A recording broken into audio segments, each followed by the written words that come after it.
Hello everyone, this is Venom, and we are here with a Palworld video. This is going to be things you're going to want to do to go ahead and get ready for the December update. Now, full disclosure, as of right now, Pocket Pair is only released. There's going to be an update in December. Now, I've seen a lot of speculation video. I've seen a lot of videos claiming that they've played with some of the new pals coming out. Some that were teased. As far as I know, they're mods or nothing's actually been released. I don't know of any test servers or anything like that. So, as of right now, the last official thing we've got, and here's the X post right here showing that, is that there's going to be a December update. Now, here are a few photos that were also on the X post. Typically speaking, when something's getting released, we have to assume, if there's no date attached to it, that it's going to be at the end of that month. So as of right now, until Pocket Pair give us an actual date, we have to assume that the release is going to probably be December 31st. Do I think it'll be that far out? Probably not, but we have to prepare for that. Now, that being said, I would also be remiss if I didn't mention the lawsuit going on right now from Nintendo to Pocket Pair. Now, Nintendo, of course, everybody was speculating whether or not Nintendo would try to sue Pocket Pair when Palworld came out because, of course, it is a monster capture game. Most of us do not think something like that would happen because Pokemon is not the first monster capture game that ever came out. And in fact, this lawsuit's got nothing to do with monster capture. It's got some crap to do with the reticle and how pals get deployed. Something extremely, extremely petty. It's a really bad move as far as I'm concerned, as far as, you know, what's healthy for the gaming industry. Do I think it's going to hurt Nintendo too much? I'm probably not going to buy another Pokemon game again. I can't believe they fucking did this. But is it going to hurt them too much in the long run? I don't know. A lot of the Pokemon players, a lot of Nintendo players, we're grown adults now. We don't like that kind of crap, but it's probably not going to hurt them too much in the long run. But I think doing this for too long in the long run will hurt them. That being said, Nintendo, I do have a message for you. Dear Nintendo, I've been a lover of your games for decades now. I can remember as a young tyke watching my uncle and grandmother playing the original Mario for hours on end in the basement.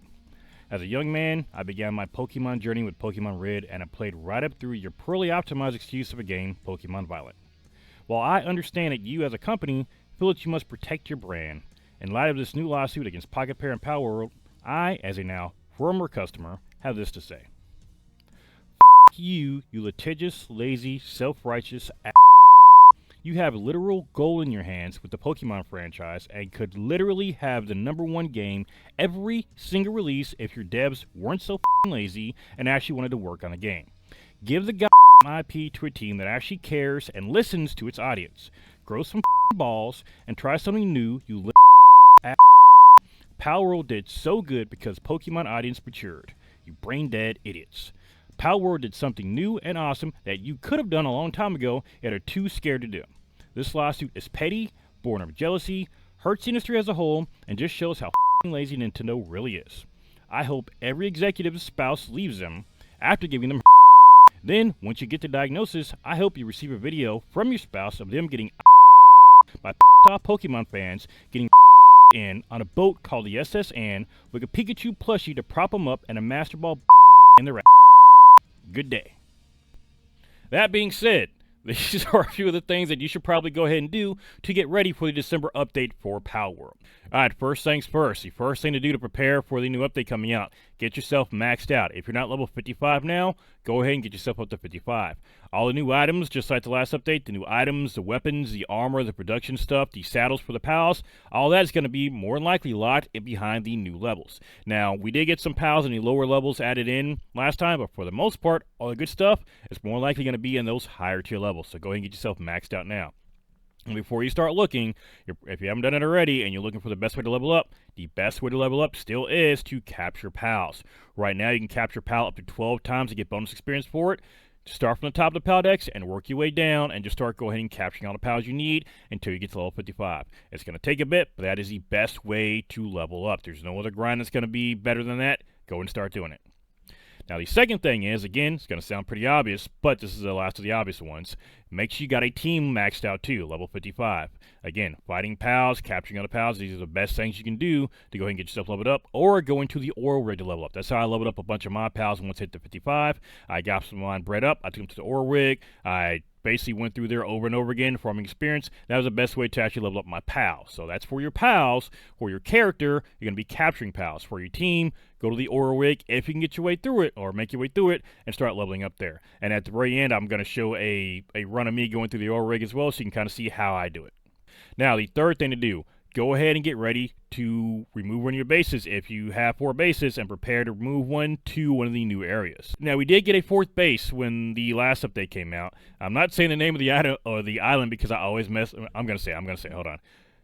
Sakurajima. Sorry, if I'm not looking at the word, I always forget how to say it. So when Sakurajima came out, we did get access to a 4th base. You could upgrade a base one more time, and we were able to put down a 4th base. There's no guarantee we're going to get access to a 5th base when it comes out, this new island comes out. So, just in case, I'm not saying tear down one of your bases, but if you've got 4 bases up already, go ahead and get one ready. Whatever one you need at least, get it ready to be torn down just in case. Start transferring items away from it. Make sure you don't have anything there that, is critical. Make sure you've got that stuff moved over to another base, so in case you've got to tear it down, you can tear it down and put up a new base on a new resource spot or whatever else might be out in a new area. So if you've got to get rid of a base, or you think you might have to get rid of one, get ready to take out the least useful one to put down roots as soon as it comes out. Especially for the public servers. I got a private server myself.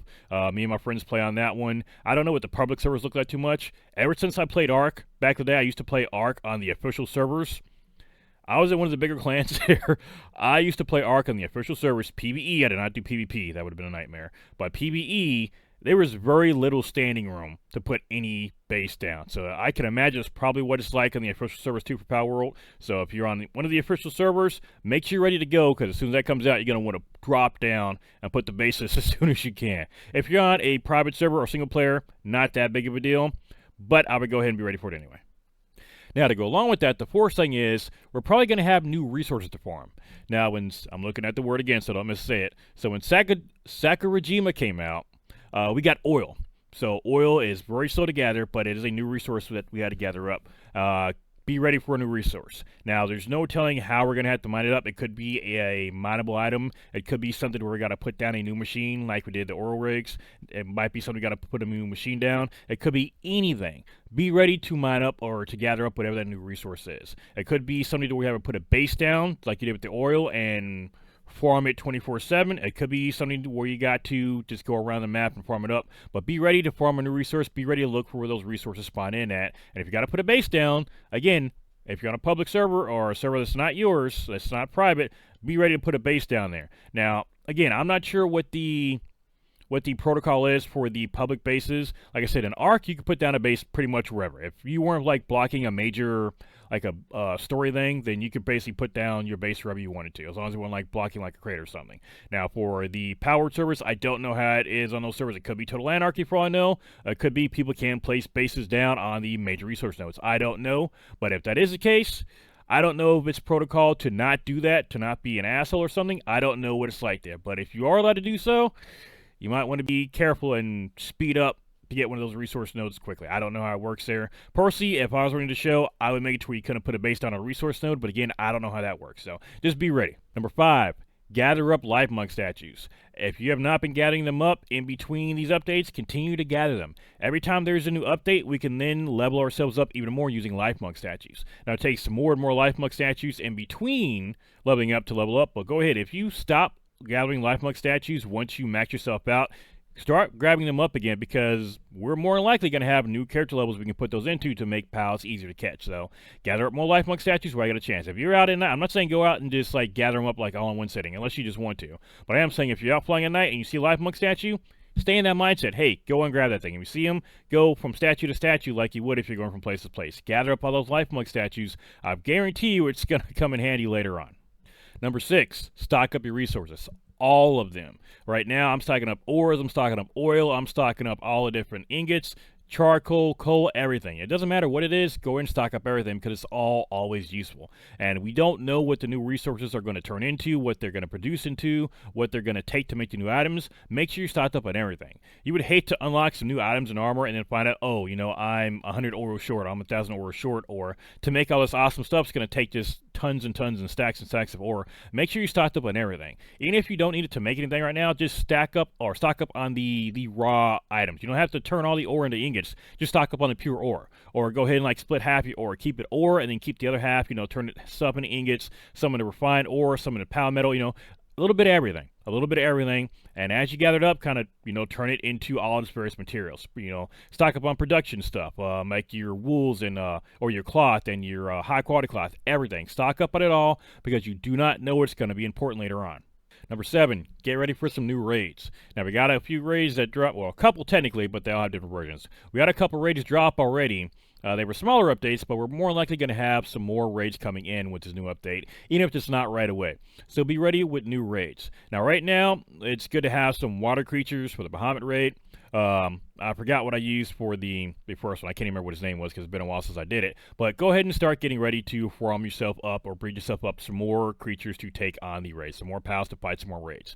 Now, unfortunately, there's no real way to tell what it is we're going to be fighting, but I'd say it's likely we're not going to be needing any fire or any water anytime soon. Water especially was one we used in the last raid, so anything we used in the last few we're probably not going to need. I think I bred up a bunch of Astigons for the first raid, and I think I did a bunch of Jordan Tides for the second one. So now technically I actually haven't beat the second one either. I'm still working on that when I stopped working on it because I got tired of breeding, but I did get past the first one.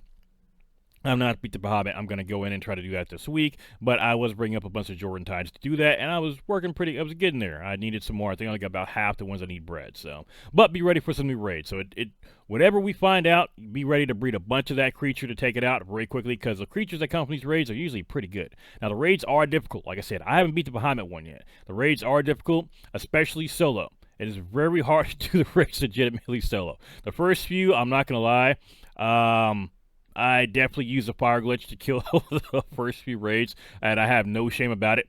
They were a massive pain in the ass. Now, eventually, me and the people I play with, my clan, clan, we were able to get past them, but it was a major pain. So, either way, it is a huge challenge, so be ready to fight those. And finally, farm the oil rig. Now, when I say farm the oil rig, make sure you farm the big boxes. You can farm everything there because everything will give you some good stuff. You get healing meds, you get some oil, you get some ores, you get a lot of PAL drops because of all the PALs you take out. The main thing is farm that big chest because you really want to get those cores. You want to get those ancient cores. The reason you want to do that is because a lot of technology, a lot of the more advanced stuff needs those, and it can be a pain in the butt to farm those. In fact, as of right now, outside the raids, I think that's the only way you can get them.